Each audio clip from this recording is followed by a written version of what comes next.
Hey, hey, hey. Yes, sir. What is going on, everybody? What's going on, everybody? What's going on this fabulous Saturday? What's up? What's going on?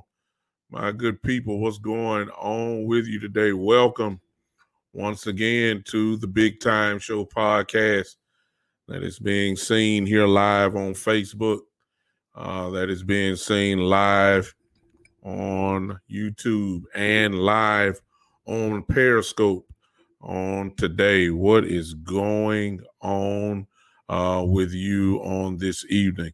Don't want to be with you guys too long today, but we got something to talk about, obviously, today.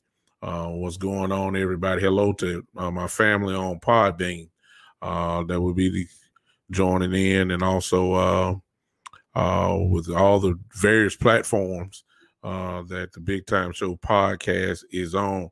What's up, Gary? I see you, man. What's up? What's going on? Listen, welcome to those that will be listening later here on Podbean, Google Podcasts, Spotify, Pandora, iHeartRadios, Pandora, LinkedIn, and Tumblr. Appreciate you guys that do not mind hanging with the boy today. We are here again. Of course, the music that you heard today was from my guy, Alec X Winters, who gives us the music that you just heard in our opening for the podcast show. I appreciate you guys. I'm sitting down low today. I don't know what's going on, but hey, it's all right. So welcome to the show. Welcome, everybody. Today, let me just go ahead and just start with the obvious. We done talked about Dak so much and Dak's contract situation. Hey, what's up, everybody? I'm sorry. What's going on, Nate? I see you there. Hey, Mike. What's going on, Mike Evans? Good to see all you guys coming to hang with your boy today. Hello on. Hey, Big Life S6135. Hello, Miss Ty. I see you. Hello, everybody that's popping in now. Let's go ahead and let's just get to it, okay? I only want to talk about today maybe really one, maybe two things. And, of course, you guys are going to carry the show today because I'm quite sure all of you that are looking can have some type of input into what we are going to talk about today. Number one, we got the biggest thing out of the way, okay? We got Dak settled. Everybody knows that by now. We got it all settled. Everything's settled. The contract is done. Dak is happy. Jerry and Steven are happy. The team is happy. Everyone is feeling a little bit better by what is going on. Hey, what's up, George? Yeah, George. Hey, George, y'all ain't no doubt. I'm geared up today. We are settled there, so we don't have to even really talk about that anymore. All these folks that still got hate for Dak, let it go. He ain't going nowhere. He's with us. You know, if you say he's not elite, if you say he's not worth 40, if you say he's not good, all that don't even mean nothing now. He's a Cowboy. He's there. So you better get, you know, all we can do is get used to it and let's roll. I personally love it. I think he should have been there, you know, contract should have been signed 2 years ago, but as the old saying goes, better late than never. So he signed, okay? Get that out your head. Somebody may be popping in. Some folks may can't stand it. You know, it's all right. Go drink you some, you know, I don't know, get you some sweet tea or get you some Kool-Aid. You know, drink some great Kool-Aid. That always kind of settle people down, you know. What's up, Gary? What's up, Gary? I see you. Hey, Tommy, I see you, man. Appreciate y'all popping in, helping your boy out. Well, listen, go get it over with, okay? Dak sign. You know, get used to it. Hey, get over it. Look, drink some coffee or something. I don't know what you do. Whatever you do, get over it. If you don't think he's worth it, hey, it don't make no difference. Hey, Glenn, I see you done snuck in over there on Podbean. I see you, Glenn. Appreciate you, man. Appreciate you joining in. Yeah. Thank you, George. George is a 49er fan, and George even know what time it is. You can see by his comment there, which is exactly what I'm talking about today. All right. Here's what we got to look at. Let's start with a little education first. Okay. You know, here at the Big Time Show, we have a lot of fun. We like to laugh and we like to check a little bit, you know, but we are obligated to give a little factual information. I'm not sure, Cowboy fans, if you're aware of this, but I got to show you this. Those are on Podbean. I'll read it to you since you can't see it. But here's the little education that you have to have looking forward to seeing how we're going to build up the rest of this football team, okay? Here's what we got to see, and I'm about to put it in for you here.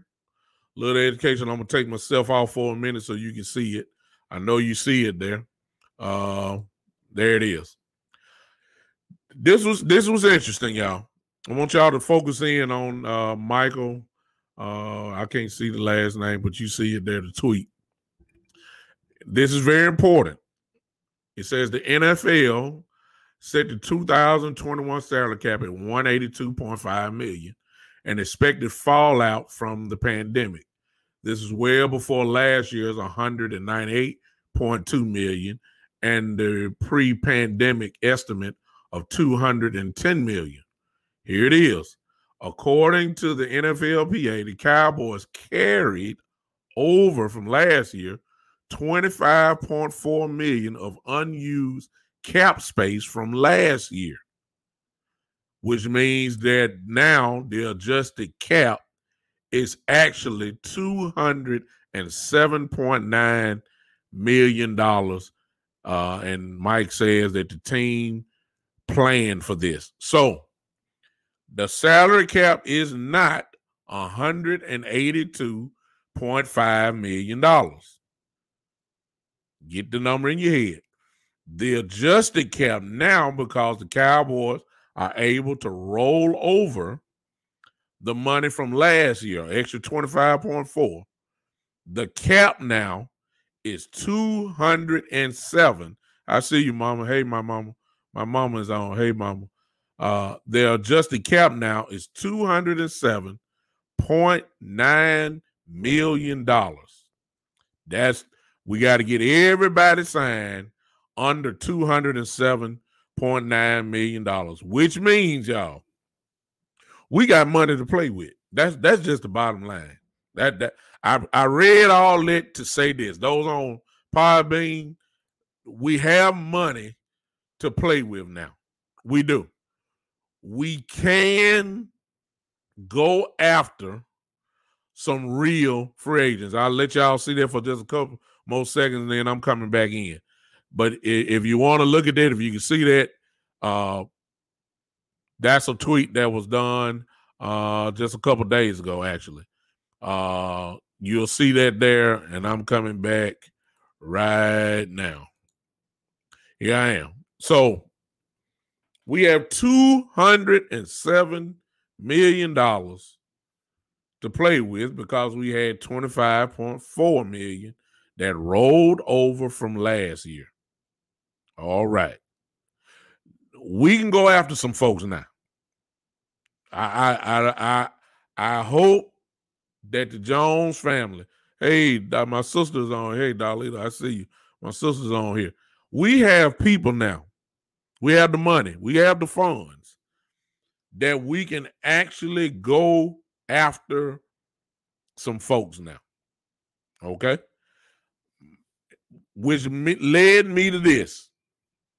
Where in the world, and this is where I need y'all help, and this is where the conversation will start now.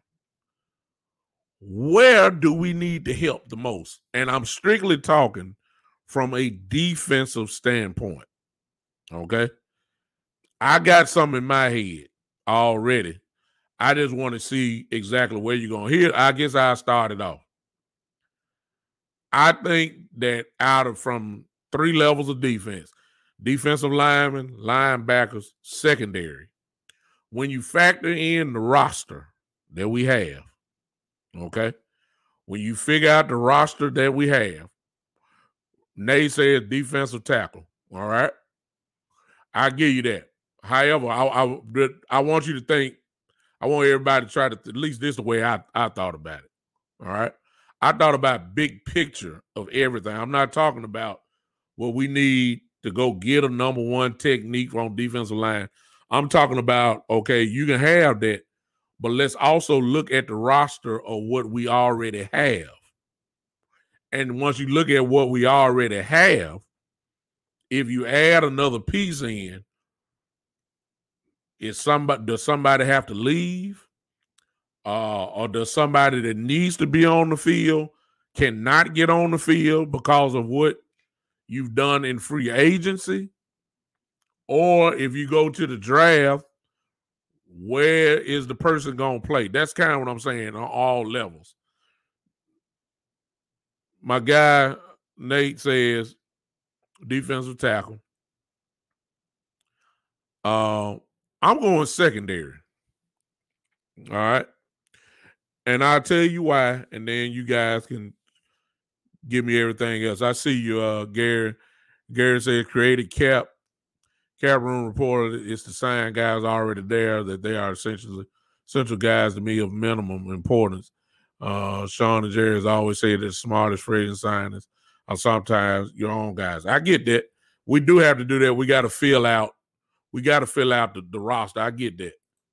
But since we've never had this type of money that we could potentially go after somebody, that's the only difference between last year and really in this year. We really can go get some folks. I'm saying at least two bona fide free agents. I believe we can do that. Let me tell you why I say secondary. Check me out, Nate. Mike says safety, okay, which goes to secondary also. This is the reason why I say secondary. All right. And it's not because of what y'all may be thinking. Here's what I'm saying. If I'm not mistaken, correct me if I'm wrong. I have something here. I got the depth chart here. Should I share this with y'all? Okay, y'all give me just a second. I'm gonna share this with you guys. All right. Let me share this because I don't want to misquote anything. Let me see if I can do this. I don't know if you guys can really see that or not, but forgive me if you can't. Let me move my little name off there, and maybe that can help out a little bit. Maybe. Can you guys see that? Talk to me if you can. Talk to me. See if you guys can really see that. Can y'all see that on the screen? If not, I'll just read it to you. The ones that you see in the red are free agents. Okay, if you can see that. The ones that are in blue are signed. Okay, I want y'all to look at the defense. and go straight to the secondary. Let's not look at the defensive ends and D-line and the linebackers. Let's go secondary. There's more red there for secondary than anywhere else on defense. And that's not the reason why I'm saying it. I want you to look at, if you can see this on the screen, I want you to look at it, and I'm coming back to you in just a second. Look at the ones on the far left are starters. The ones that are in the middle there are backups, which are second and third string. So that means the far on the left are starters. First thing you ought to notice is that in the secondary, there are 3 starters that are free agents. All right. Let's just say, number one, all of them leave. I guarantee you, Nate, then that the secondary becomes primarily number one priority, without a doubt. Let's look at it. Cheeto Uzie, Xavier Woods, and then our slot corner, Jordan Lewis, okay? Let's play worst case scenario, which will answer a lot of questions.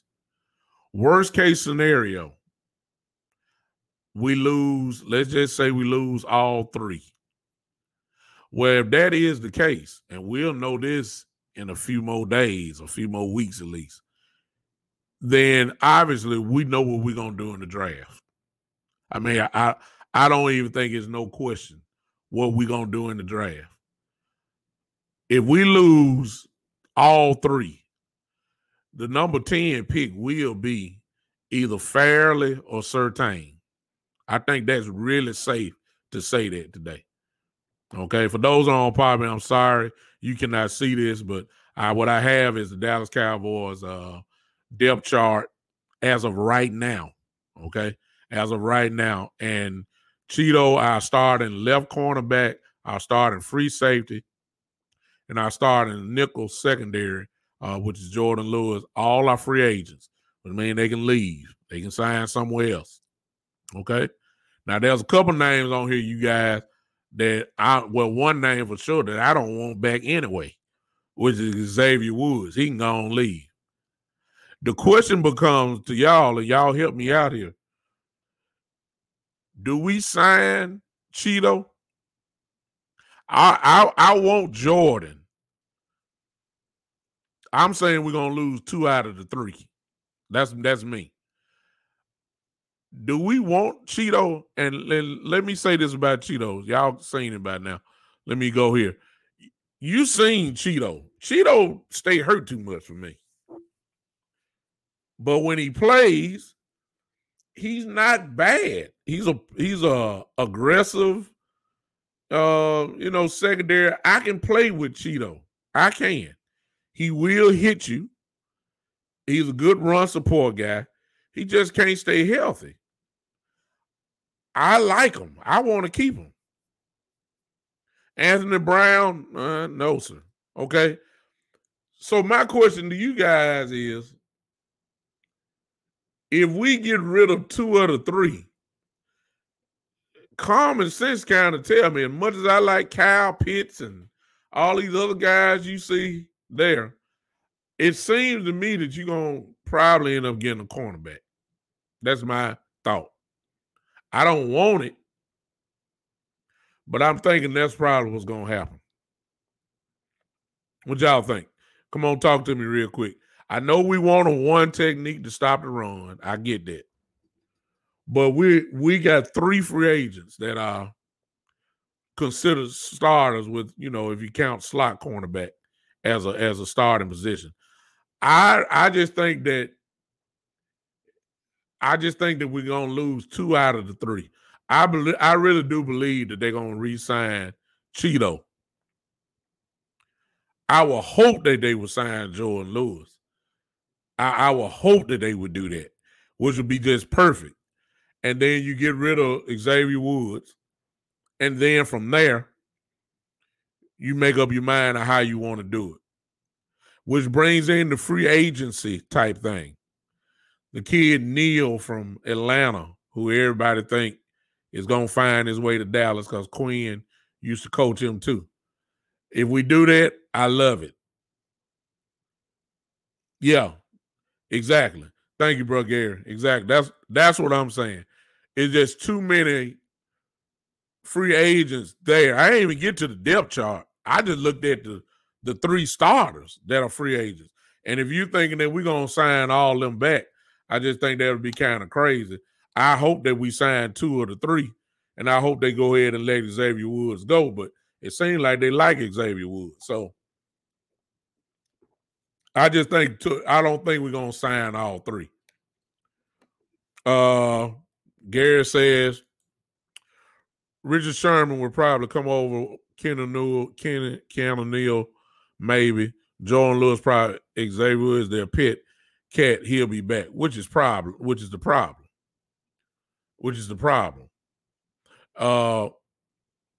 If Sherman, I just stick with Gary's comment. If Sherman comes over, somebody got to go. And availability is key. And when you look at Cheeto's Awuzie's career in Dallas so far, he's been more hurt than he's been healthy. And I like Cheeto. I do. But being available is a big thing. And if you ain't available to play, that's going to hurt you in the long run when it comes down to this. Anthony Brown is horrible. Thank you, Gary. I don't even want Anthony Brown on the team, which is the reason why I'm saying that at pick number 10, and us Cowboy fans got dreams of let me just this just me. And I've been looking at it, and I just been saying, here's my only way. Okay, they said, yeah, exactly. Here's another good cornerback, Casey Hayward from the Las Vegas Chargers. Did I say Las Vegas? I'm sorry, the Los Angeles Chargers. I'm sorry. Listen, if it's not, y'all don't have to agree with me, but here's my thought. At 10, if it's not Sewell or Pitts, we don't even have to think. I think that we need to go. I see you, James. Hey, James, welcome to the show, partner. If it's not Sewell or Pitts there at 10, I really do. I hate to say it. We need to go corner.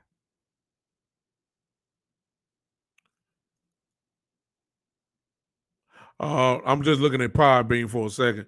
I'll see you, Glenn. Glenn said, I know this is the topic, but at some point I'd like to hear your view on Michigan State sports now having a corporate sponsorship in the name. Yeah, I got to do a whole separate show on that, Glenn. You're absolutely right.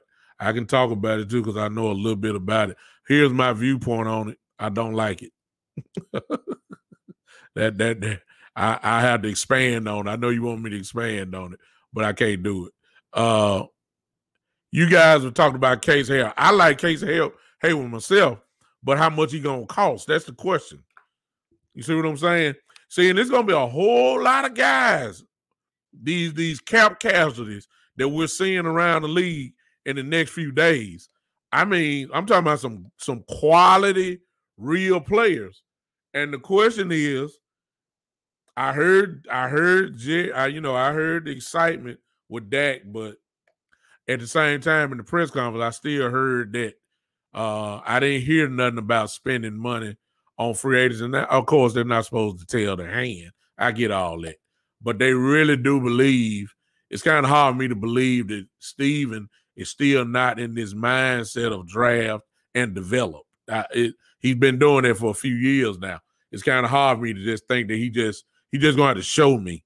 It's kind of hard to think he just switched his whole strategy up in a couple months. I just can't see it. Even though we got the money to play, I just can't see it. So my thing is, if it's not Pitts or Sewell at 10, I almost think we got to go cornerback. I do. I really do, because once you look at the landscape, let me put it up one more time for y'all. I want y'all to look at it again so you can really see it. Remember, the ones to the left, don't worry about, the defensive ends and all this. Don't worry about that.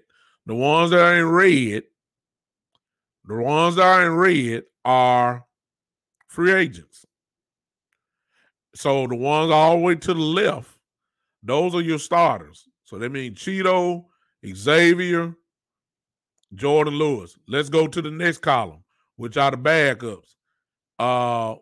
In red, that's Jordan because he's listed as the second cornerback. But if you go to the third column, you'll see CJ Goodwin there. So in actuality, there are 4 players in the secondary that are free agents. We're not signing all 4. When you have to throw in the fact that we got to have depth there for special teams also. You see what I'm saying?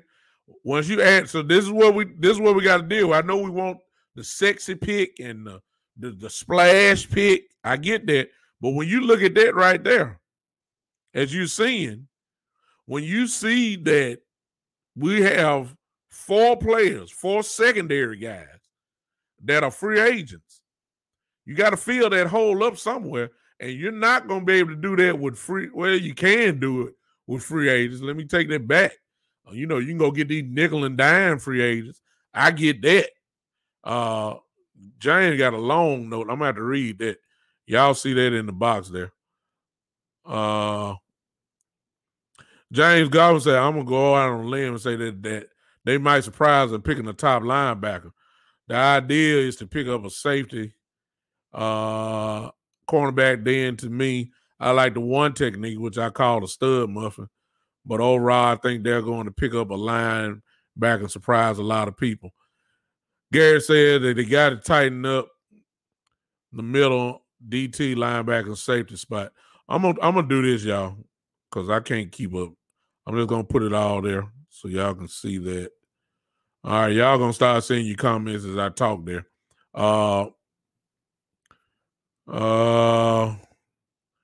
Gary says you got to tighten it up. Okay. Listen, I guess I'm coming from the common sense standpoint, and when it comes to us, something ain't just not common sense. I just can't see us signing all 4 of those guys, so we got to fill in the gap. And if we have to fill in the gap, some of those gaps will be filled by the draft.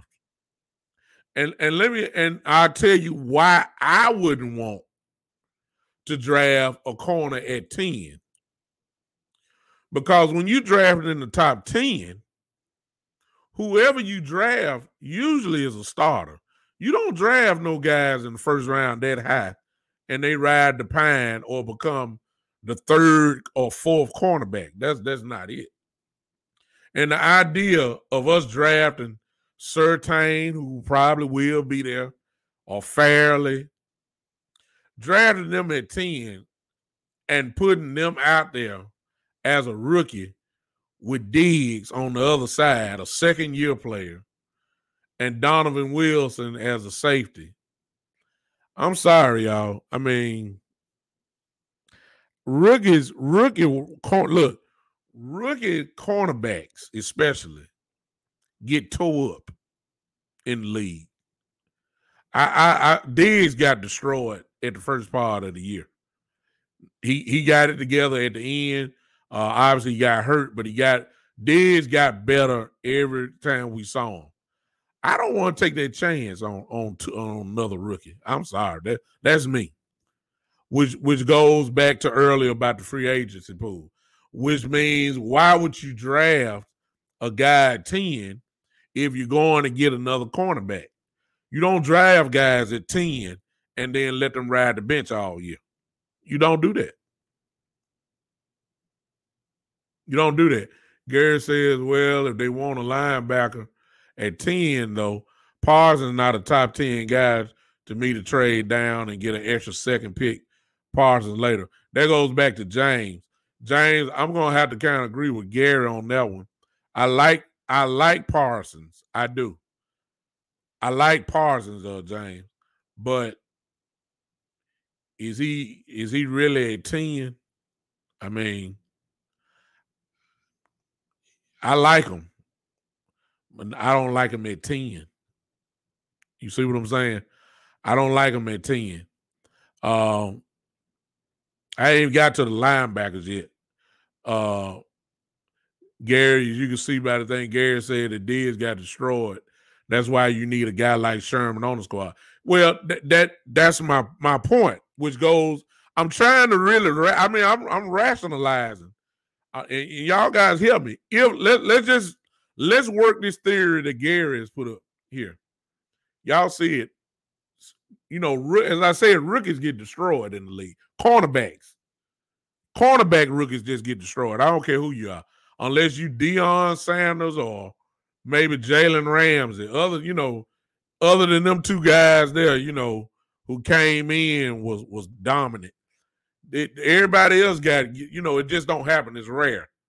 These guys get destroyed in their first year. Based off that, I saw, if y'all don't believe me, y'all go watch Florida when they played Alabama last year and look at what Pitts did to Surtain. And y'all know by now, even though Pitts is a total different beast. He's not just a tight end. I mean, he can line up outside and everything else. I mean, Pitts is just a different type of dude. But watch Pitts. Pull up the game film. Y'all see it. Watch Pitts and just how he just totally annihilated. I mean, just destroyed him. Destroyed Surtain. So I ain't just sold on Surtain. If between Surtain and Fairley, I like Fairley more. But even with Fairley, he's a rookie. Coach Breedlove, I see you, man. I'm sorry I acknowledge you at first, Coach. Glad to have you here. Coach says 2 young corners could be the answer needed. Put 2 safeties behind them. A pass rush could help tremendously. Ooh, Coach, I don't know about that one. You got a lot of confidence ooh, Coach. Well, then, if you're going to pair up, I'm just going to take your thing. Coach, if you're going to pair up those 2 safeties, you better give me that Neal guy from Atlanta or go give me a safety that's a veteran to go put it beside Donovan Wilson. And that's the only way that's going to work because, we ain't playing no cover 2. Dan Quinn style is, kind of play man-to-man more than a zone. Well, he did with the lead. He did a little bit. Sherman plays a whole lot of zone too, but I don't trust that, Coach. I just don't. Not no rookie. Diggs, I trust Diggs now. Diggs okay now. But I don't trust no rookie cornerback. I don't. Coach said play a lot of cover 3 and man free. Yeah, but do Quinn run that, Coach? I mean, I agree with that concept. If you told me we run a cover 3, Coach, I'll roll with you on that. I will roll with that. I would. But maybe it's just my head, Coach. I'm sorry. I just don't trust rookie cornerbacks. I just don't. Now they're coming in starting. I can't. That's just me. Gary says Desmond Trufant. Trufant is good. Trufant can work.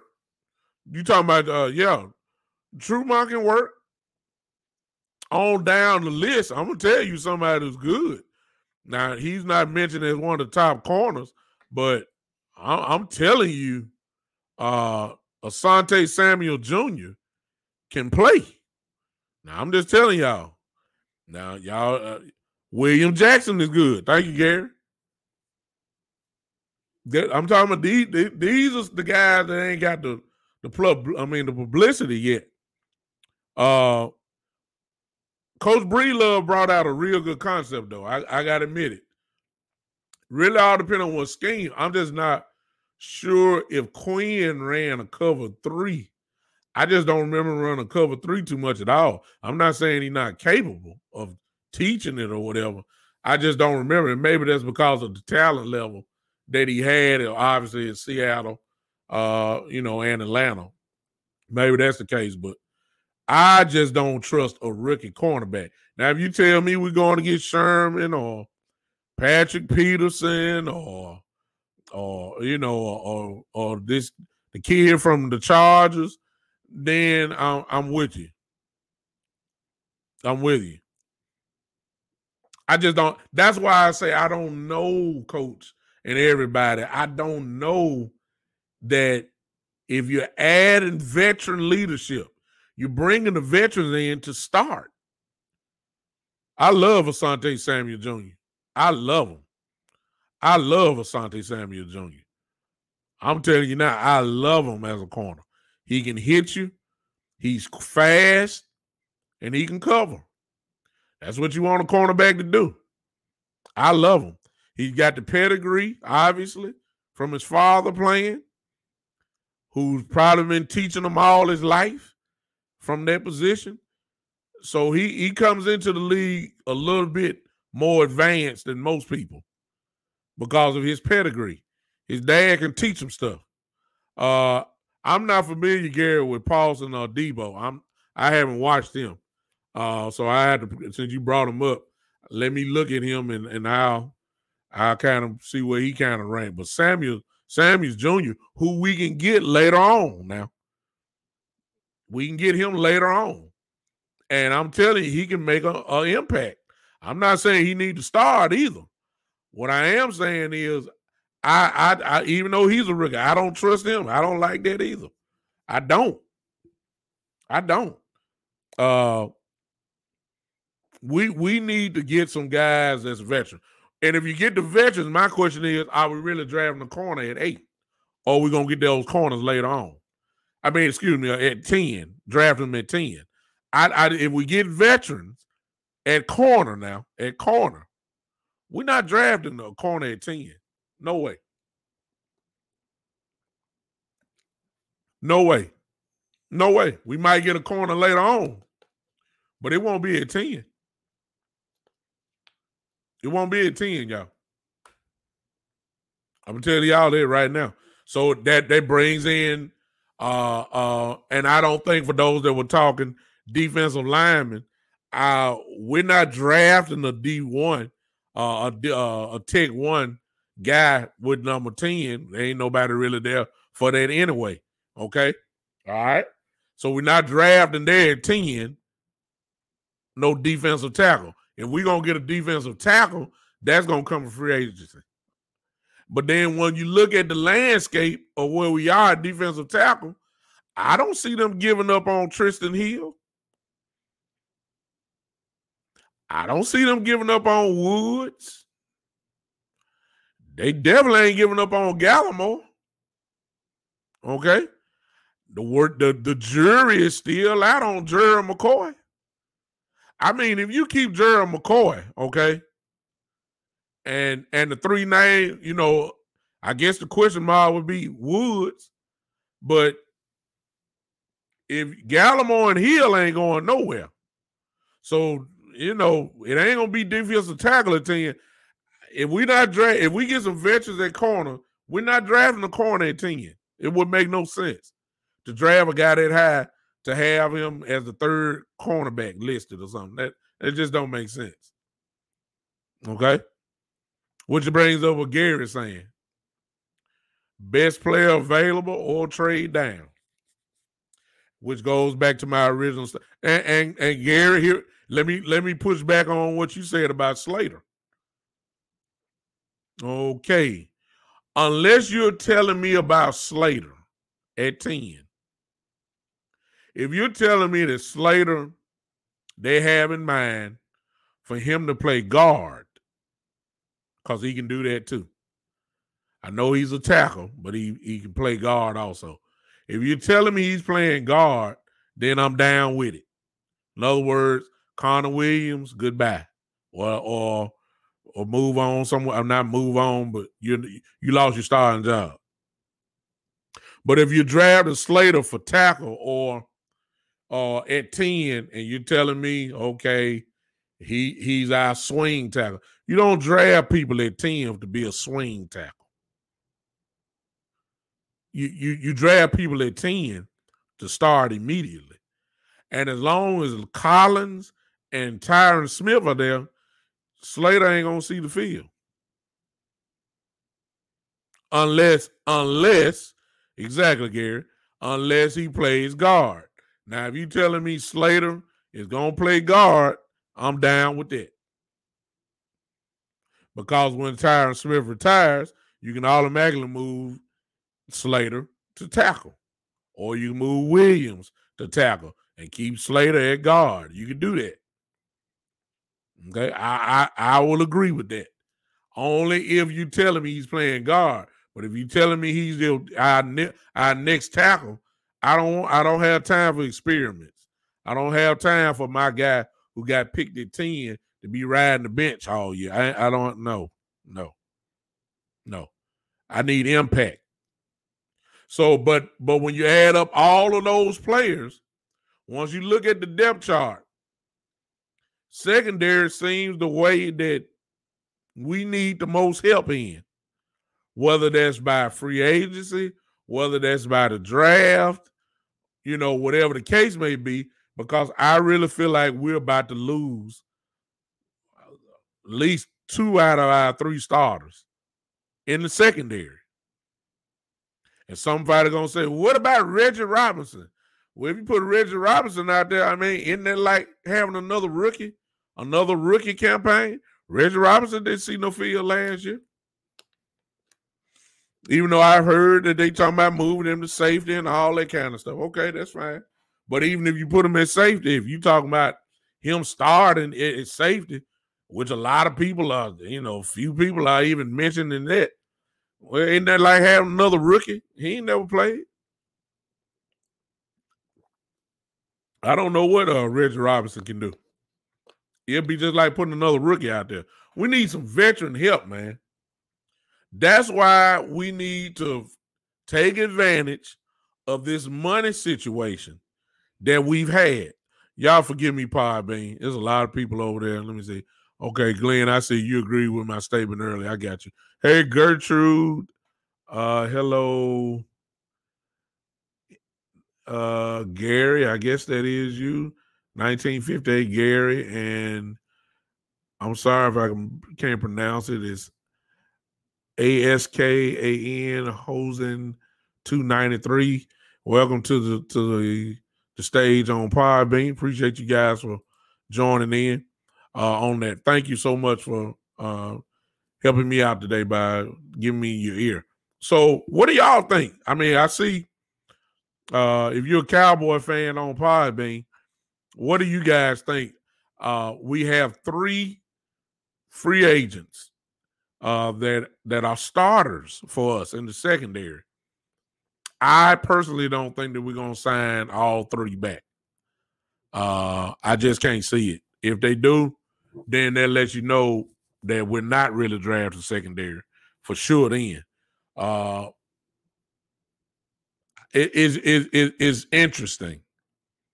We really, as most of you know, because I've said this for the last few shows, we're really just playing the speculation game because until we know what we're doing with free agency is going to kind of dictate to us where we're going in the draft. Free agency is going to do that. Either by getting somebody or not getting somebody.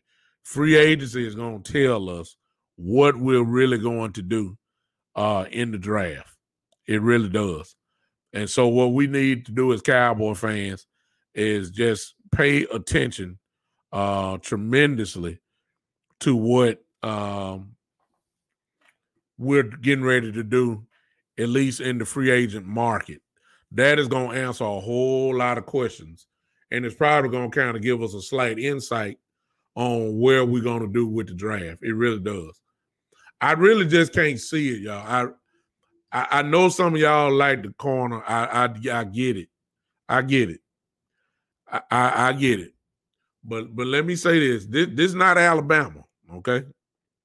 I'm sorry. This is not the SEC. What Surtain did at Alabama don't measure up to nothing in the league. It just gave him a high draft. Fairly, Virginia Tech. Okay, all right. This is not the ACC. This the NFL, where you see real wide receivers, killers at wide receiver that will make you look real silly if you don't have the skill set to stay with them. And at this point, because the window for the Dallas Cowboys is closing rather quickly, we don't have time for experimentation anywhere at any position on this team. We have to go all in right now. We don't have time to try to figure out if you can play or not. We got to go ahead and put the players that can really play on the field right now. The window is closed. The window is closed. We don't have time to try to find out how good the rookies are. We don't have time for that. Let's draft them and find out in practice. On Sundays, we need the best 11 on offense and defense to be playing. We got to win now. We got where I'm looking at it with the bodies on the offensive line is breaking down. We got about a 2-year gap to get this thing done before the tires fall off on some of our linemen. We got a 2-year gap. 2 years. That's the way I see it. Tyron Smith probably won't be here in another 2 years. So I get the pick. Yeah, exactly, Mike. Exactly. I see you agree with me. That's all we got. So we don't have time for experimenting, which means we got to take the approach like the Bucs did. We may not gonna need to go buy everybody, but we need to have that approach, that all-in approach now. And it starts in free agency. If we don't have time for rookie cornerbacks, I'm sorry. Some of y'all, we need to get younger. Get younger later on down in the draft. And number 10, I need a guy, if we're going to draft at 10. Now, if we going back in the draft or trading down, then what I'm saying ain't, forget it. But if we are drafting at 10, that guy needs to be on the field immediately. Immediately. And if it's not, as I said earlier, if it's not Sewell, the kid from Oregon, and chances are he won't be there. I get that. But I'm saying if it's Sewell or Pitts that's there, there's a no-brainer to me, especially in the case of Sewell. I love Pitts. But in the case, if Sewell is there at 10, I'm taking him over Pitts, even though I want Pitts bad. But Sewell is going to play at least 12 years. And Sewell is going to be dominant in his first year. Sewell may be an all-pro in his very first year. That's how good I think he is. When I look at Sewell and I look at Pitts, those are the only two guys. And I'm not going to give Trevor Lawrence, this type of credit yet, because I got to see how it's kind of hard to judge him. It's all really depending upon what kind of line he's going to have in Jacksonville. He's very, very, very talented. But when I look at Sewell and I look at Pitts, I see Hall of Fame talent. That's what I see. I'm talking about rare, special type guys. I ain't even talking about Pro Bowl talent, because everybody can make the Pro Bowl. I ain't talking about that. I'm talking about all-pro, Hall of Fame talent. I only see two guys that jump off the screen. Sewell and Pitts. That's it. And if one of those two guys are there at 10, I don't care what we need. You draft one of those two, if they're there. And if both of them are gone, then this is when it gets real interesting. Because some of y'all said linebacker. Parsons at 10, I just can't. I don't know. I can't see it. Some of you may say we need to get a defensive tackle, but we ain't heard a defensive tackle name that was that good at to be categorized as maybe a number 10 pick. We don't. There's nobody that stands out like that. Nobody. Let me throw another name up that we keep. Well, no, I'll leave that one alone. I just can't see that. So when you look at it, and depending on the free agency, what Gary Bryant said earlier may really come into play, y'all, and that is trading back in the draft, which really wouldn't be a bad idea.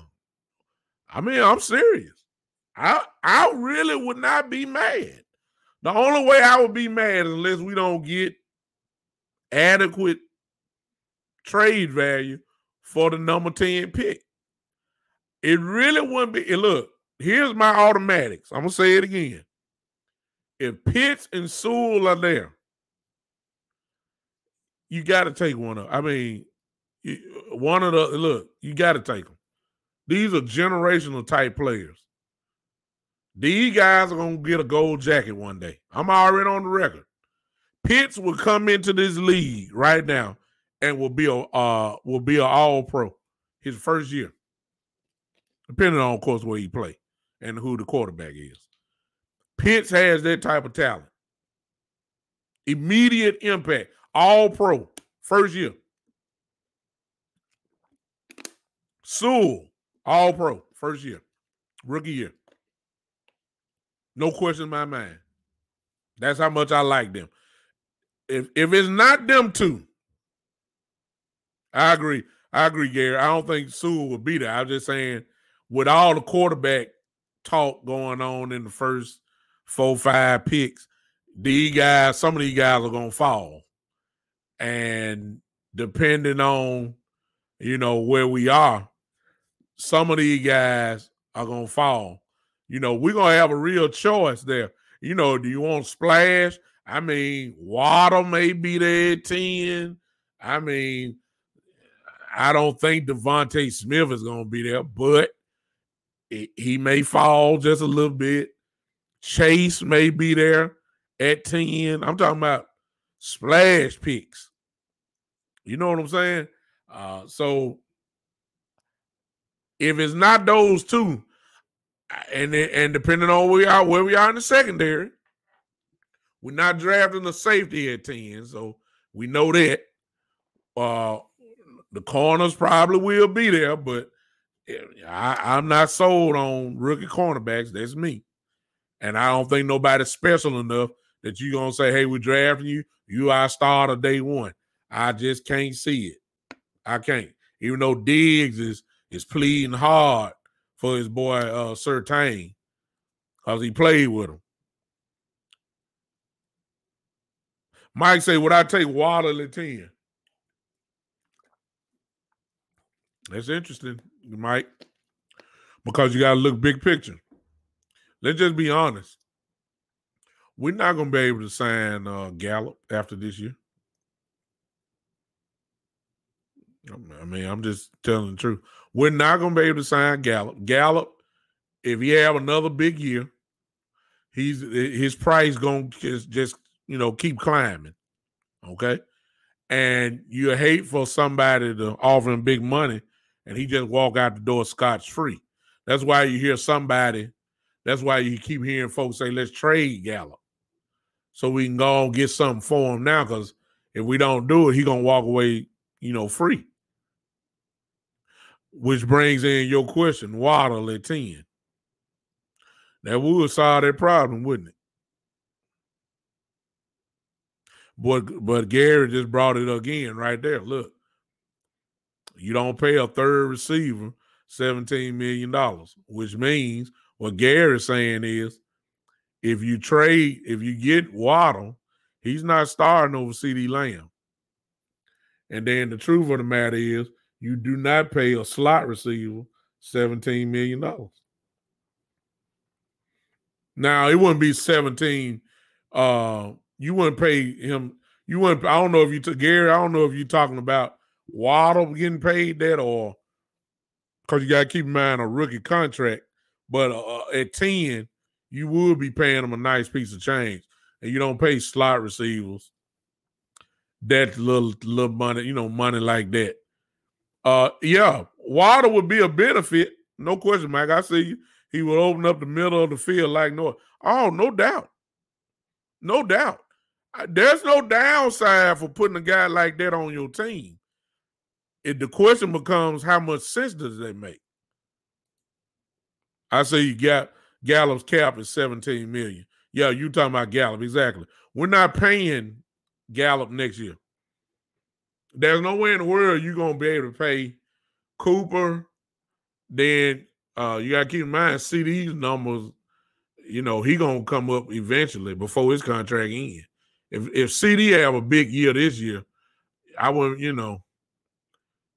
Sooner or later he gonna start asking for some more money. To be honest with you, so Waddle would not hurt you on the field, but how much sense would that make to draft him, and you still got Gallup there? Somebody got to get on the bench, and Waddle's too good to be sitting on the bench. The starters for next year, if Gallup is there, is Cooper, Gallup, and CD in the slot. That's, or it could be vice versa. Lamb could be on the outside and Gallup, who's good enough. Gallup can play inside too. So Waddle just don't make sense. It makes sense, on Madden. It makes sense on Madden, but in real life, I don't think that would be the pick. I would love to have him, though. I mean, he would be special with us, no doubt about that. Pitts makes a lot of sense. Pitts makes a lot of sense. Not only is he a generational talent and different, but he would make a lot of sense. You got, as of right now, we have Blake Jarwin, Dalton Schultz, Bale as another tight end. We got 3 tight ends, okay? You draft Pitts, somebody got to go. Dalton Schultz has had such a solid year last year that actually the Dalton Schultz can become, I ain't saying you're getting a lot for him, but you can trade Dalton Schultz or somebody would bite. Bale could be released. I'm just saying. And keep Blake for your second tight end. Can you imagine Pitts and Jarwin from a 2 tight end set? Ooh. Oh my God. Look, I got dreams. Hey, Kill Hazer. I see you say I'm new to podcasting, but can I broadcast without stream? Yes.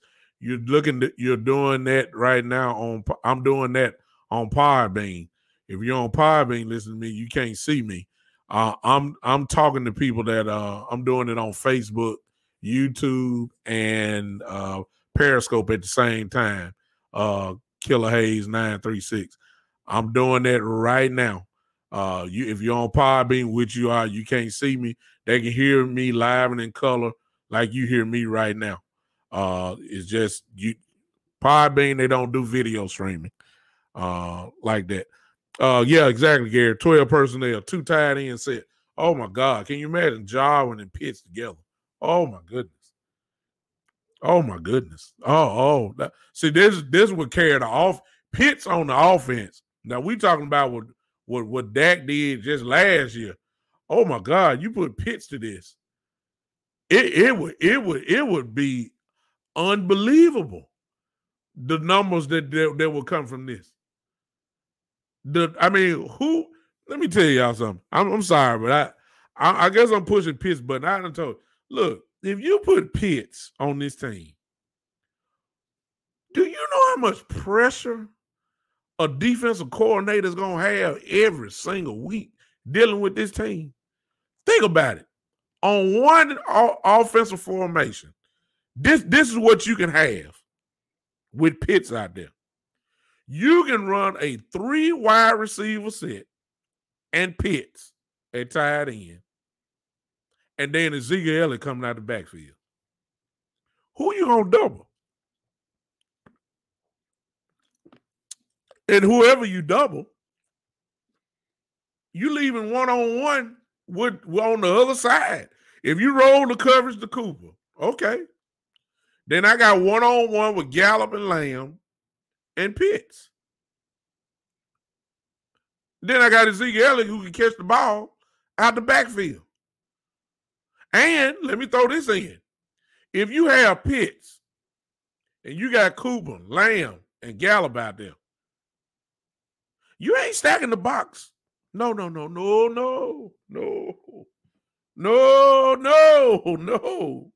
Lord have mercy. Look, if you stack the box, yeah, exactly. I forgot about Pollard.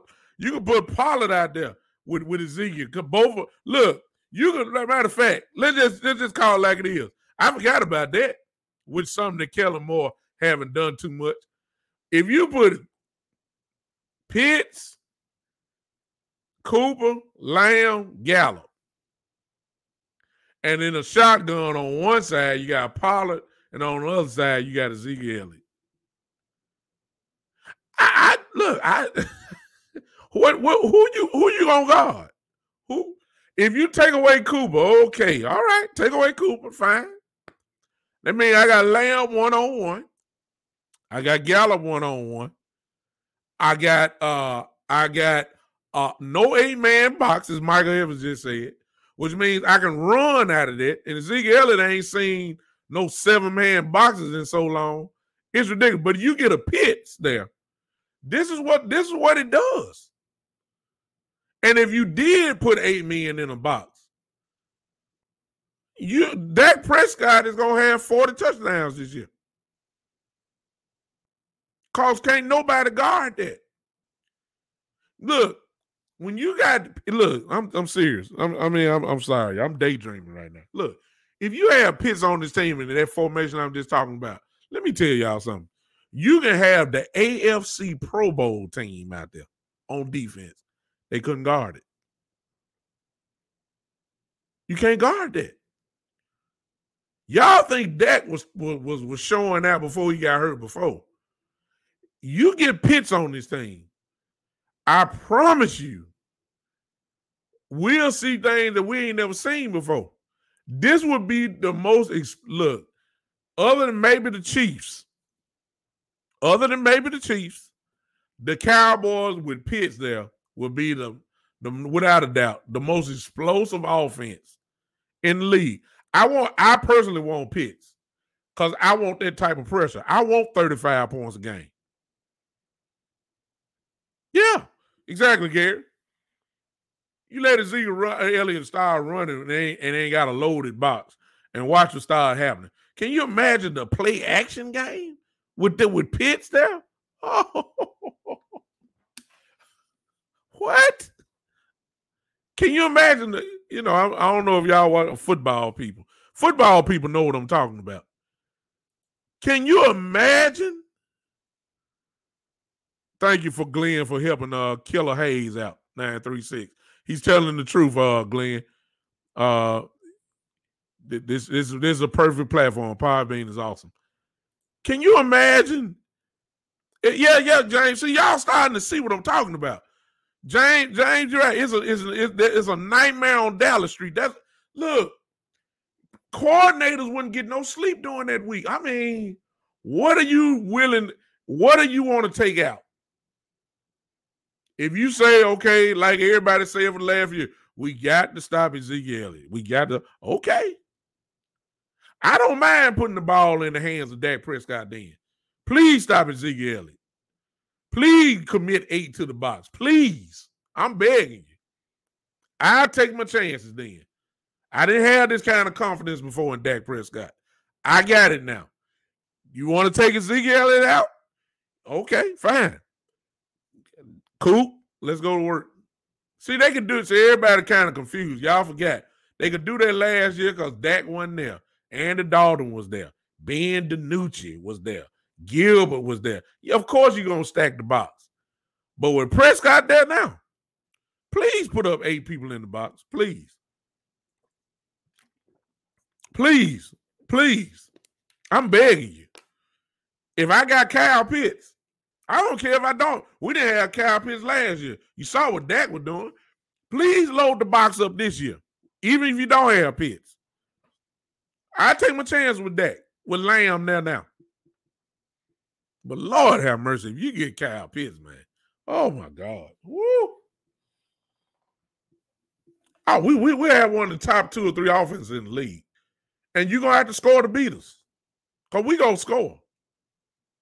We will score. I have no question. And what we need then.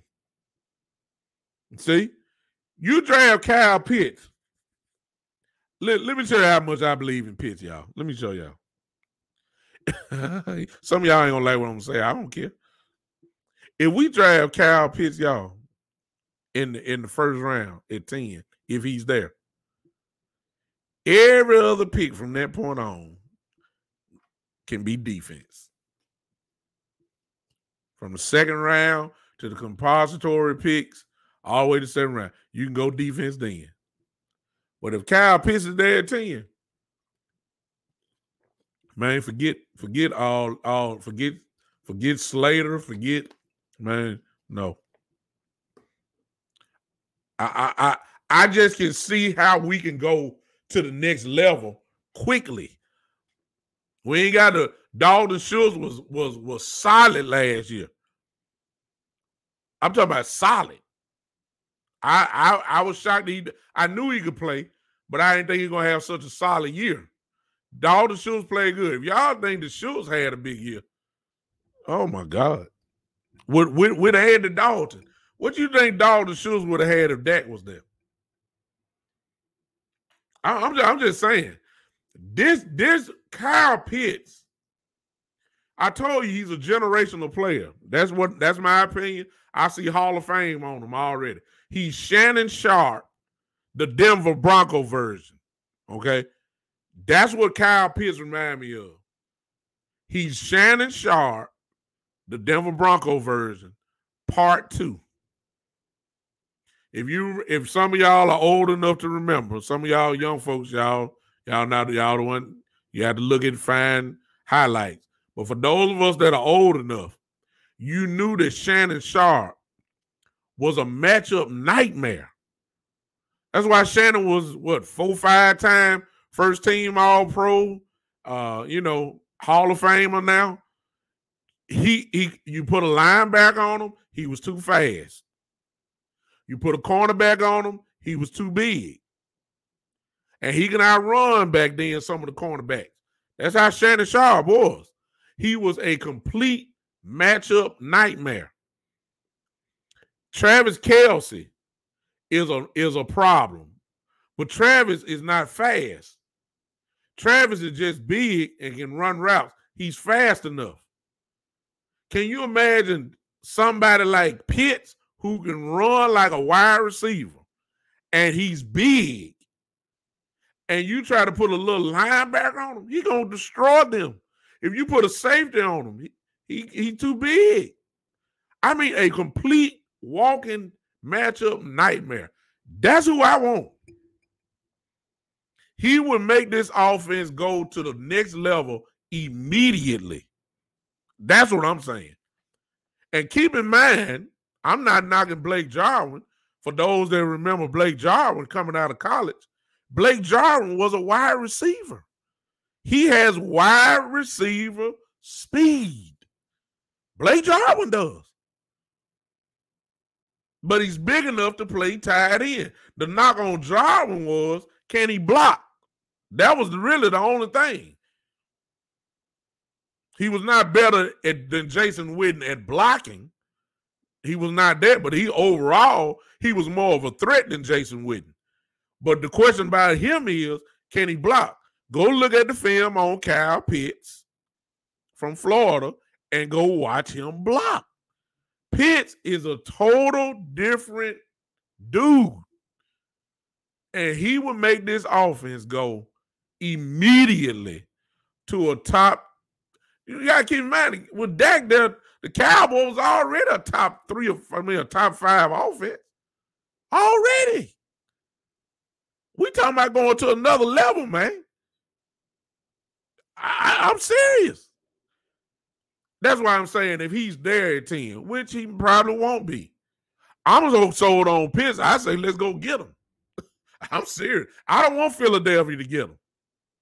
A lot of people got him projected to go to Philadelphia, which actually would be a perfect pick for Jalen Hurts, to be honest with you, in Philly.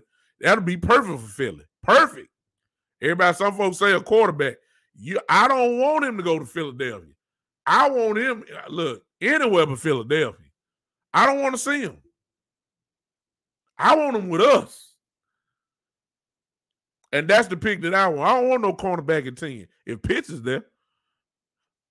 And let's throw in this little small factor. Remember the factor of Coach McCarthy, because his strategy actually went into play last year. We had needs everywhere else, but at 17, what did we get? CeeDee Lamb. Why? You heard Coach McCarthy say in the press conferences he was the best player available. Okay. So they went by McCarthy's kind of game plan last year. So I'm going to assume that we're going to do the same thing this year by drafting the best player available. And if Pitts is there at 10, I have no doubt in my mind, unless it's Sewell there. If Sewell is there, which I doubt tremendously, but if Pitts is there at 10, there's nowhere in the world, y'all, nobody can tell me he would not be the top player on any team draft board. There's no way.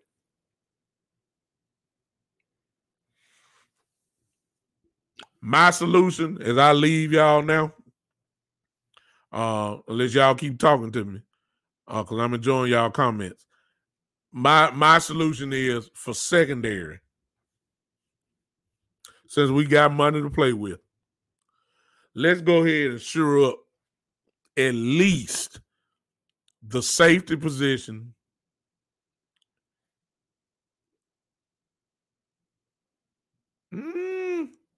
Yeah, let's for number one, let's shore up the safety position. And the only reason why I'm hesitating is because if we re-sign Cheeto back, you're not signing Cheeto back to sit the bench. I think we got to use common sense here. If they re-sign Cheeto is your starter next year with Diggs. I like it. The only problem I have with Cheeto, he can't stay on the field.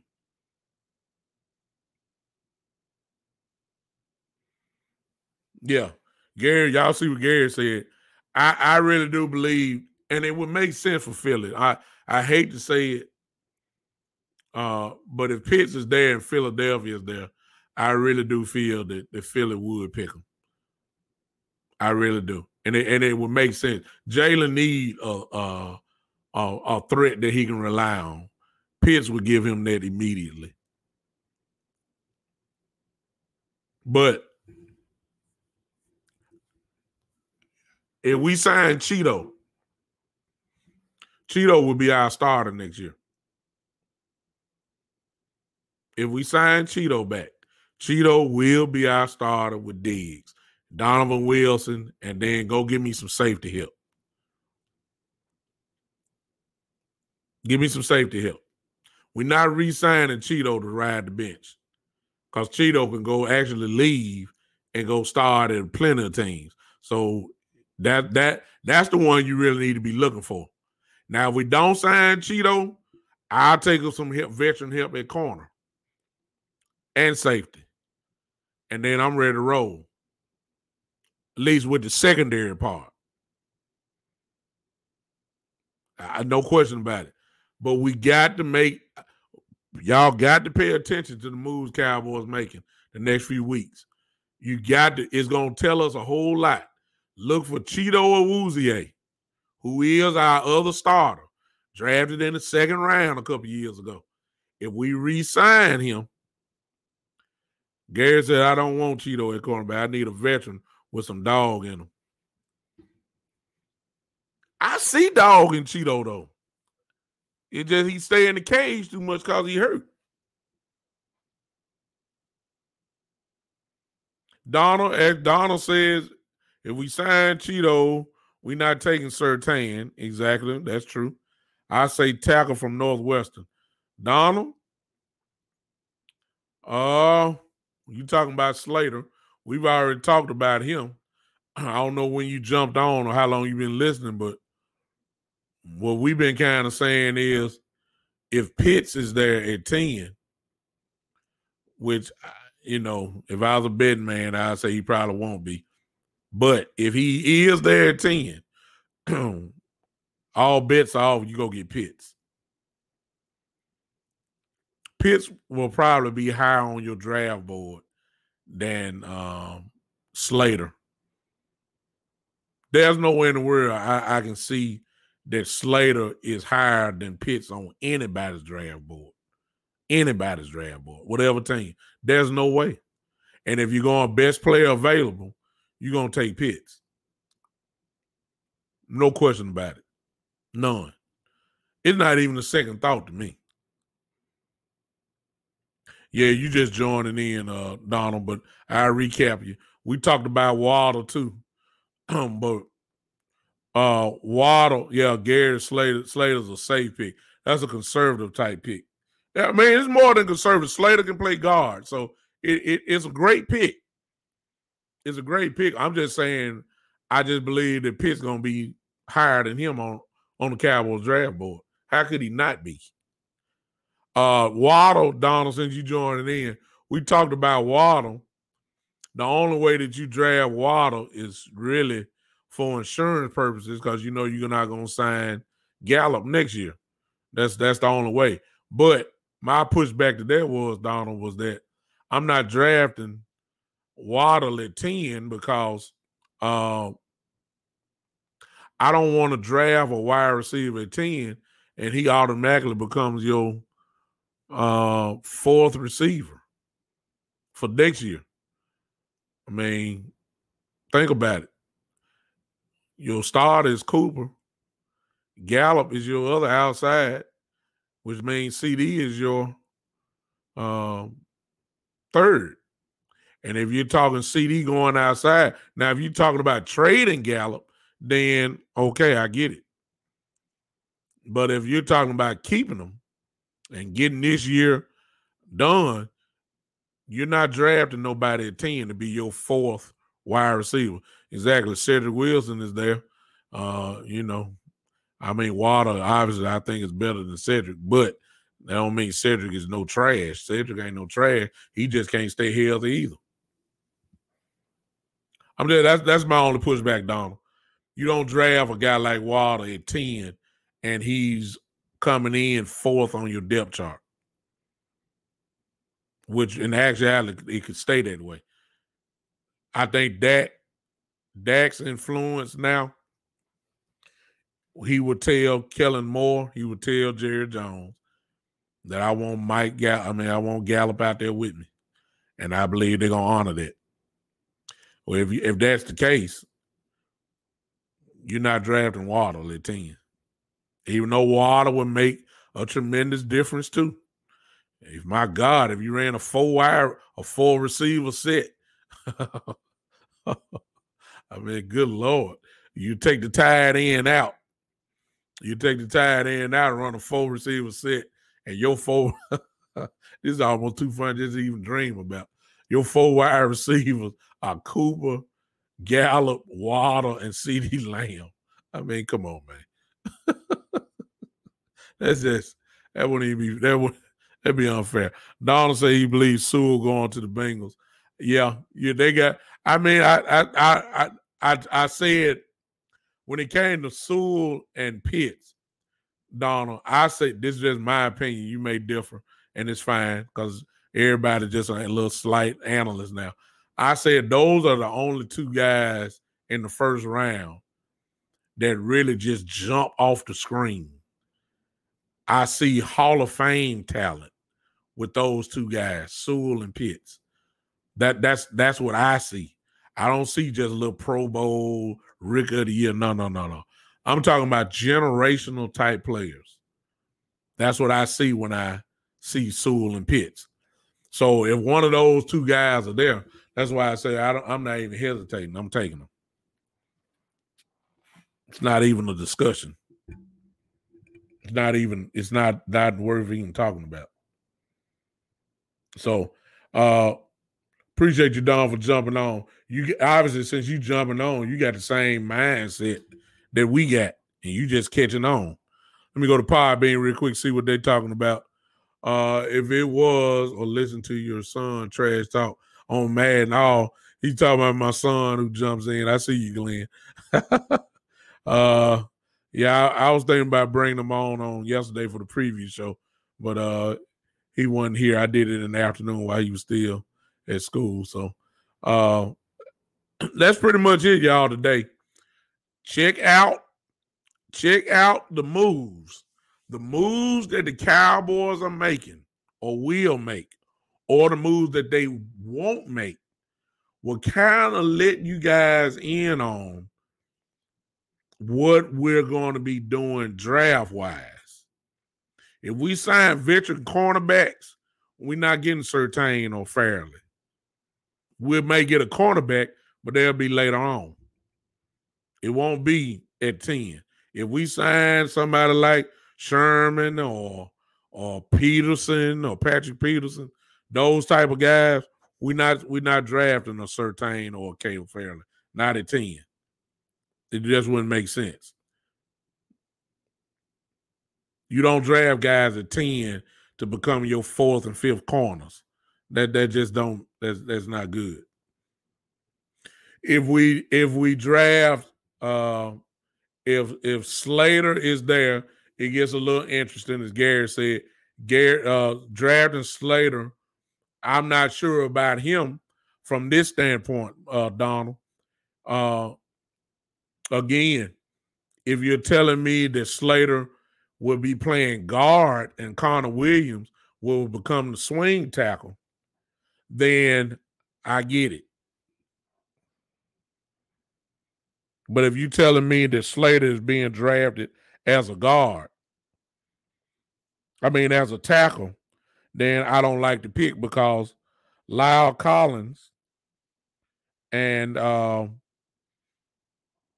Smith are your starters. Y'all hold on just a second. This is a very important phone call. I know this is janky, but hey, I'm sorry. Those are your start. Hey, this is Mr. Brooks. All right. A whole unit? Oh, my goodness. Can y'all do it? Now? Ooh.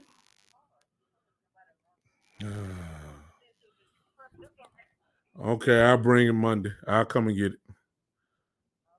All right. All right. Thank you. You can do that now. Yeah, do it all. Do it all Monday. All right. Thank you. Bye-bye. Bye-bye. All right. Y'all forgive me for that, but that was very important. I know that's janky, but hey, it is what it is. I'm sorry. I know some of y'all laughing at me. So Slater, if they take Slater, William Days might be numbered. Actually, to be honest with you, I ain't think about this, Donald. You can actually offer Connor for a trade and get something. He's a first-round pick. You can get something for Connor now. There's plenty of teams that'd be glad to have Connor. Connor is not just trash. You know, Connor just had a hard uphill climb. When you being compared to 3 All-Pros, hey, E. Cush, I see you. When you being compared to 3 All-Pros, which Connor Williams was at the time, remember, when he was drafted, look, you had Smith, All-Pro. You had Travis Frederick, All-Pro. and then you had Zach Martin all pro. So the standard was not Pro Bowl, it was all pro. And if anybody fell just a little short of that, you're going to get criticized. Now, Connor had a rough opening start, but he was a rookie in there. The expectation was that he would be an all pro, which he's not. I'm sorry, Gary. You're absolutely right. Second round pick. You're absolutely right. I'm sorry. Connor, the expectations were high. He's gotten better, but he's not a Pro Bowl type guard, but he's solid. He had a bit. Well, last year probably was his best year. Now, if you're telling me Slater gonna play guard, then I get it, Dom. But if you're talking about him being a tackle, well, I'm not drafting the guy at 10. He's gonna be a backup. I can't do that. I can't do that. I'm not wasting that type of pick. When you draft at 10, those guys come in making an immediate impact. They come in starting. They don't come in riding benches. No. They come in to take somebody's position immediately. And so, and they're not, and Slater's not taking Smith or Collins' job. No way.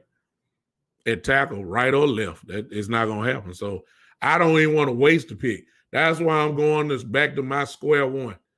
I believe I got some witnesses in here. I need Pitts. I don't care what it takes. Yeah, I see you, Glenn. I heard his chips. Yeah, grade A quality, my son. Oh, no doubt about it. I need Pitts, y'all. I'm sorry. That I'm all in on Pitts. And let me kill this last little thing. I'm gonna leave y'all. Now I know I'm finna rub some of y'all the wrong way here. Hey, but it's just me. It's just my opinion. You got your opinion. And I'm about to touch on, I'm finna really push somebody's button right here. Let me push it. I'm gonna close with this because see, I could do another whole show off this last subject. Because some of y'all Cowboy fans, in which we all family. We all family. It's just some of our Cowboy fans just get a little off the edge sometimes. I saw Dez Bryant. Oh, yeah, here we go. Saw Dez Bryant say that, he want to play either with the Cardinals or the Cowboys. Want to play with DeAndre Hopkins and Larry Fitzgerald and, play with Kyler Murray. Then he said, come to the Cowboys. And oh my goodness, Cowboy fans just lit up. Oh, Dez, throw up the X. I'm sorry, y'all. What we getting Dez for? What? I was one of the ones that we shouldn't sign him when we let him go. Exactly. Y'all, I know it's rubbing some of y'all the wrong way. I get it. I understand. I know what he meant to this organization. I love Dez just like y'all do, but when your season is up, your season is up. I was one of the ones that said this about Dez Bryant. I said Dez's skill set does not work with Dak Prescott. Dez's skill set works with a gunslinger type quarterback, one that will throw him the ball no matter what, whether he's covered or not, because Dez had the ability to go get it. Dez really didn't have if you look at a lot of Dez highlights, it is rare when he had real separation.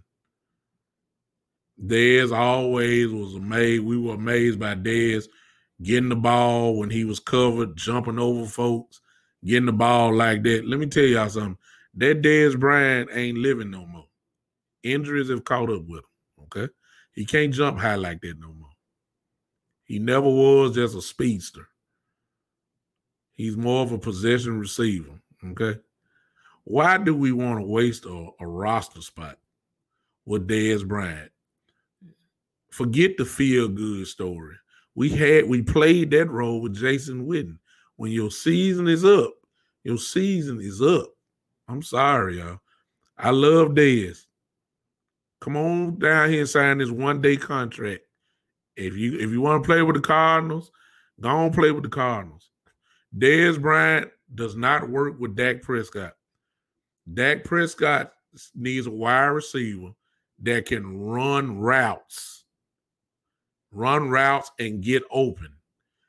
Dak is not the type of guy to really just throw the ball no matter what, one-on-one, jump ball situation. Dak does not throw that. That's Tony Romo. Romo threw that. Dak don't throw them type balls.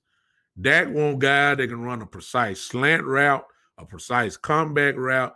That's why you get Cooper. That's why you get Gallup who can run routes, and Lord knows that's why you got CeeDee Lamb. Okay?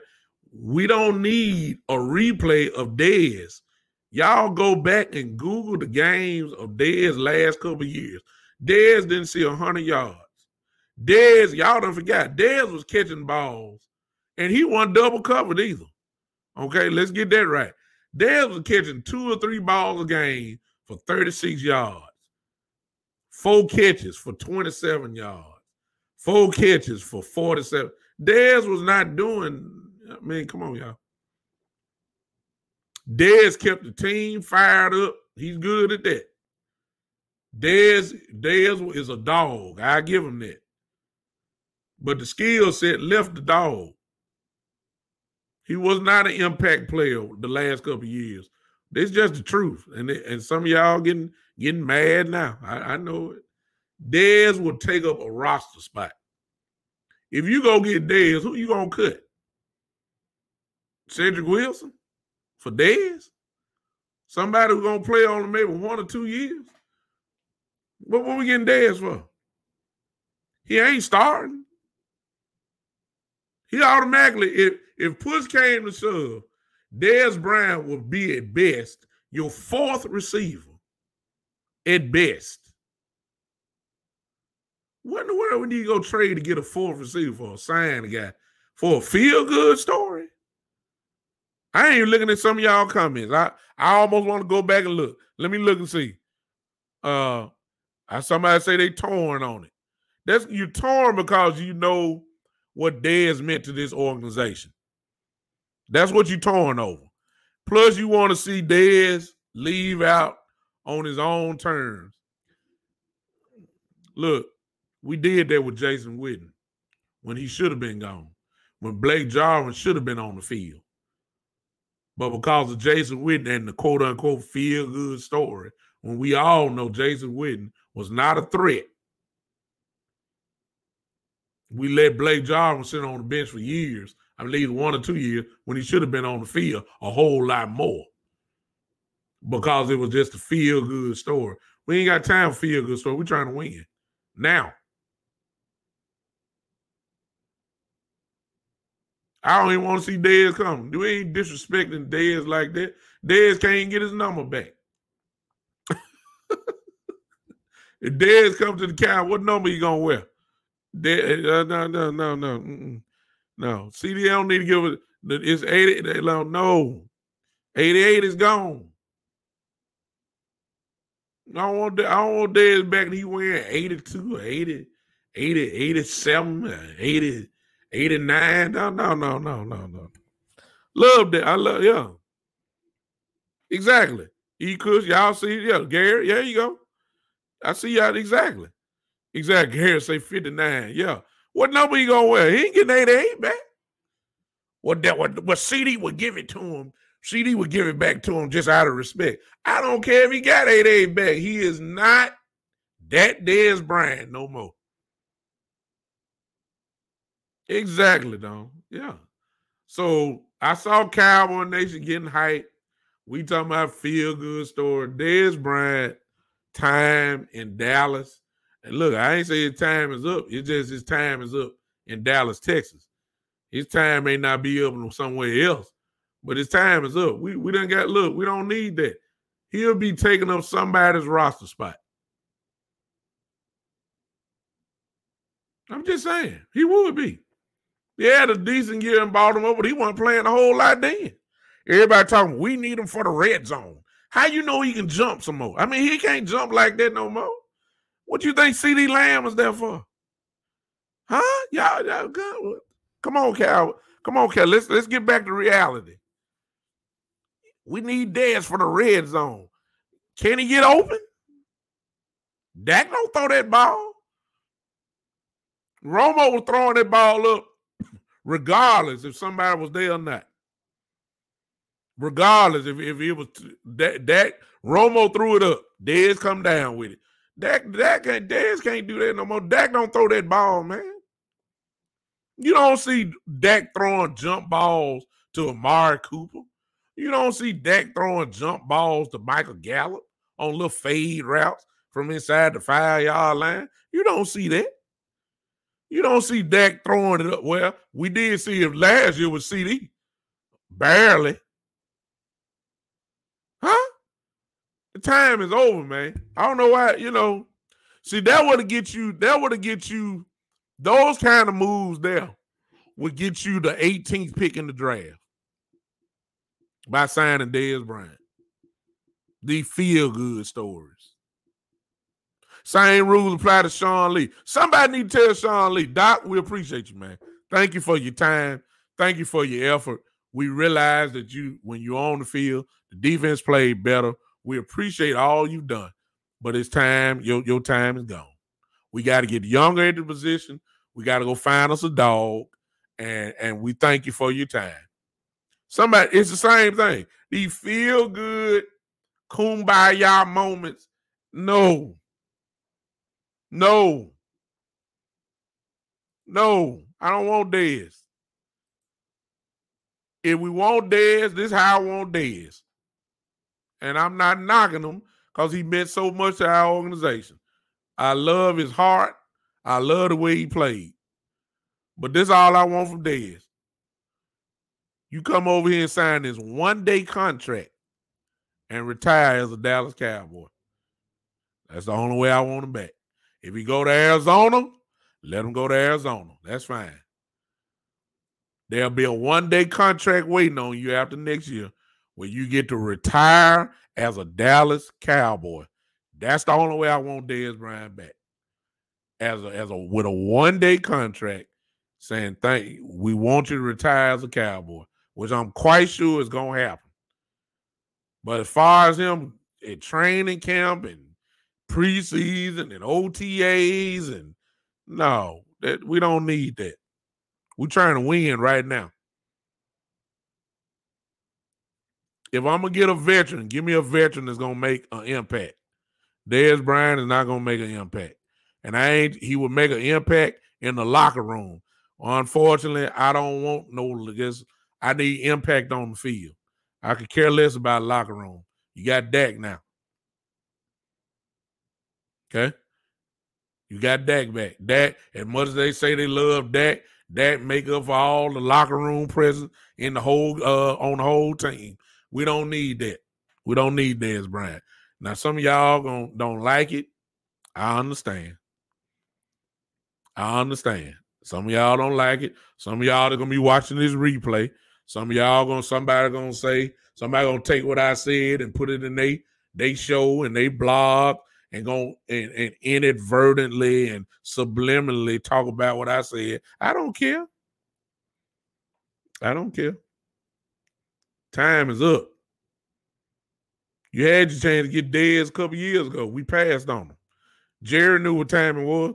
Before CD even got to Dallas, when they drafted him, he already had his number for him. Y'all remember that? Jerry said he want him to have number 88. That told you right there that Dallas was not going to sign Dez Bryant. If he was going to sign Dez Bryant, he wouldn't even be talking about giving his number away. And that's before Dez signed with Baltimore. So they told you Jerry wasn't even thinking about bringing Dez back. I don't know why y'all thinking that some fans want him back. I don't know why, but hey. He could teach him. Man, look, Cooper can teach him. Exactly, because that's all I'm saying. We got a 1 to 2 year window to win a championship. Dez Bryant does not make that possible. Dez Bryant roster spot will potentially get our 6th or 5th or 6th or 7th round draft pick cut. Think about that. You sign Dez Bryant because you're not going to sign him and then cut him. You sign Dez Bryant for the feel good. He would automatically become the reason why your 5th, 6th, or 7th round draft pick get cut because he got the roster spot. No, ma'am. No, sir. No, ma'am. It don't even make sense. So, no, I close with that. If you're mad about it, you'll be all right. I ain't going to talk about Dez too much more, okay? Y'all going to be okay. I just hit you with a dose of reality saying that Dez Bryant shouldn't be there. Forget a feel-good story. You want Dez Bryant on your team, you can make it happen. Turn on your local PlayStation 4 or 5 or turn on your Xbox and make Dez Bryant be on your Cowboy team. Put him with CD and Cooper and whoever else, and you can play that on Madden. Have your way.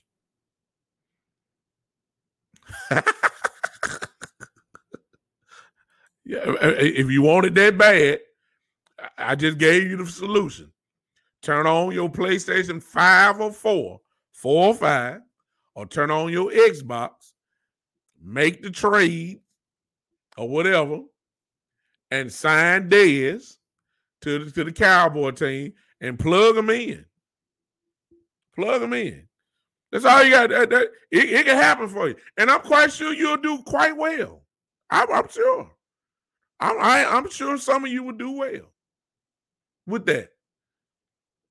But he ain't Dez Bryant from 2015 now. He got the same mindset. He got the same heart. But that's not the same skill set that he had. And we don't have time for experimenting and kumbaya moments and, and giving Dez his due, have the crowd go. See, it don't make no sense for pregame introductions for Dez to come out and get the crowd hype and he only play 3 plays in a game because he's not playing over Gallup. He's not playing over CD. And he's not playing over Cooper. So he automatically becomes, at best, your 4th receiver. And somebody says something about tied in. Dez ain't no tied in. Dez ain't that type of blocker. No, he's not. Dez ain't that type of blocker. He don't block like that. You got to be able to block when you play tied in because you're a part of the running game. Dez ain't no tied in. We don't need Dez. I was looking at y'all don't forget. I'll tell you what. So somebody mad at me about watch this. I want you to Google the last 2 years when Dez was with us, and I understand Dez had a couple injuries. I understand that. But I want you to go look at his stats. Game by game, these are the keys you're looking for. Since he's so incredible and great, name me how many games did he get over 100 yards? Okay, that's the first thing. Second of all, look at the stats that he had and tell me, does his skill set really work with Dak Prescott? And some of y'all gonna be crazy enough to say, man, but Dez was getting double. Dez wasn't getting double. I was watching Janoris Jenkins, Jackrabbit, whatever they call him from the Giants, eat Dez alive one-on-one. Now, when the last time somebody really guarded Dez one-on-one, had the confidence? What defensive coordinator had that type of confidence that you're going to have Dez Bryant guarded one-on-one? Well, Dez wasn't getting double. Watch this. I hate to say it, y'all, but I'm just calling the truth. Look here. Jason Witten was more productive in his last couple years than Dez Bryant was. Let me go. I'll holler at y'all. I'll see y'all Tuesday because I'm finna make folks just real mad. Y'all look at the stats. Y'all tell me. Y'all tell me. Dez Bryant wouldn't get double teamed and later on like that. Dez Bryant couldn't get open. Skill set. He was hurt. The jump balls, he couldn't jump no more. The man had an Achilles torn, had foot injuries, ankle. He couldn't. Look, y'all. He was not that guy.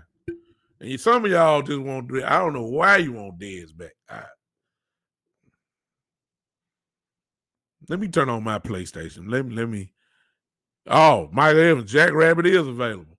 He'll be a good help. He's a good veteran. He get tore up sometime, but Jack Rabbit is a good veteran. Let me go. Let me turn my PlayStation on. Let me put Dez on there. Let me see what I'm working with. I mean, I gotta, if I put Dez on the team, I mean I gotta sit Cedric Wilson down. Come on now. On Madden, Cedric Wilson speed, I believe, is in the 90s. Dez Bryant got the speed in Madden like a goddamn tied in.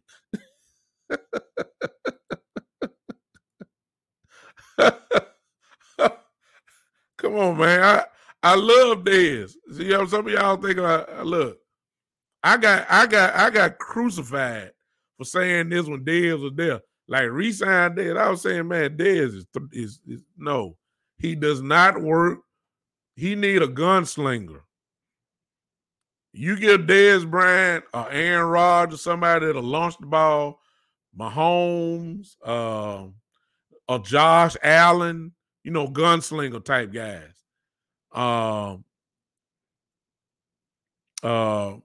Kirk Cousins would work with Dez. Tannehill would work with Dez. Those type of guys who just say, hey, this is how I'm going to get my yardage. I'm going to do it. If he's covered, he's open.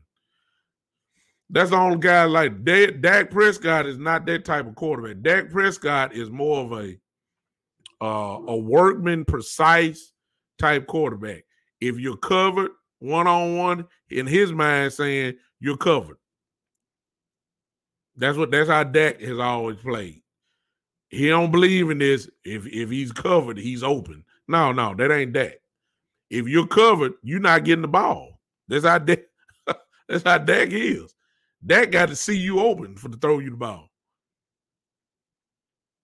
Just the truth, y'all. So I hate to do that to y'all. Some of y'all mad at me now. I get it. I'm gone. I'll see you guys on Tuesday. Again, let's pay attention to the moves of the Cowboys.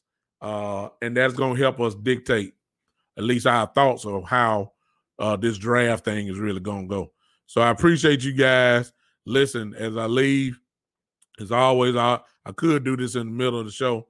Listen, if you like the content or if you like what I do and you want to support me, there it is on your screen, $, the Big Time Show. Become a patron of the show if you're on Podbean. Just click that button that says become a patron and follow those simple instructions, and you can become a patron of the show, and we'll take care of you from there. Listen, I'll see you guys on Tuesday, 7:30 p.m. Central Time. 7:30 p.m. Central Time. I will see you guys on Tuesday. We're going to have some more fun. If you're mad at me, you're just going to have to stay mad. I don't want Dez. I'm sorry. I don't care. If you're mad at me, I'm sorry. But I don't want Dez Bryant. His time is done. Okay? It is what it is. Great player. Deserves to be in the ring of honor as far as I'm concerned. Great player for us. Great franchise player. He gave his heart and soul. But give your heart and soul and sign that one-day contract and say, thank you for your time, Dallas. Go and retire as a Cowboy, and then they'll put you on the debate line or whether you're a Hall of Fame receiver or not. Just sign a one-day contract and go on. But as far as playing 17 games, you can do that on your local Madden 21 PlayStation or Xbox system. Until then, Tuesday night, 7:30 p.m. I'll see you. Appreciate you guys hanging with me. This is, without a doubt, the Big Time Show.